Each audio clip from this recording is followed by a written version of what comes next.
Assalamu alaikum ji, this is me Fatima Iftihar. I am clinical psychologist and my expertise are both for child and adults.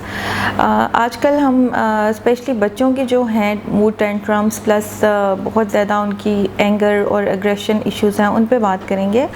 और जैसे कि बच्चों में बहुत ज़्यादा लोनलीनेस आजकल देखने में आ रही है कि वो बहुत विड्रॉल हो जाते हैं और बहुत हाइपर एक्टिव हैं। ड्रग्स के डिफरेंट इश्यूज़ हैं, स्कूल में ही स्कूल की डिफरेंट लर्निंग डिसेबिलिटीज़ हो गई, राइडिंग डिसेबिलिटीज़ हैं जिसमें कि वो फोकस नहीं कर पाते क्लास में, या फिर बहुत ज़्यादा एंगर एग्रेशन और उनके अंदर देखने में आ रहा है कि इवन अपने जो क्लोज़ रिलेटिव्स हैं उनको भी अवॉइड करते हैं। लोनलीनेस, सोशल इवेंट्स में गैदरिंग में जाना है वो अवॉइड करते हैं।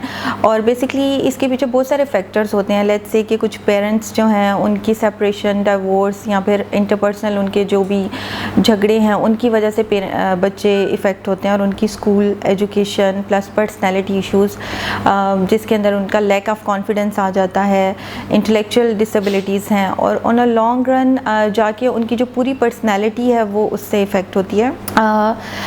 इसलिए मैं जो हूँ डिफरेंट स्ट्रेटजीज़ और CBT काउंसलिंग सेशन के through, REBT, DBT, behavioural therapies के थ्रू बच्चों के ये जो जितने भी इश्यूज़ हैं कॉन्फ्लिक्ट से रिलेटेड और उनकी पर्सनैलिटी से रिलेटेड, उनकी लर्निंग स्कूल से रिलेटेड, और फिर अल्टीमेटली वो जाके जो भी ड्रग्स ले रहे हैं या फिर थेफ्ट या क्रिमिनल बिहेवियर है उसको उसमें हेल्प आउट कर सकती हूँ। तो प्लीज़ आप आएँ और do come for a therapy and you will feel कि आपके बच्चे जो हैं उनमें इस तरह के जो भी इश्यूज़ हैं वो काफ़ी कम हो गए हैं या फिर वो स्टेबल हो गए हैं। Thank you.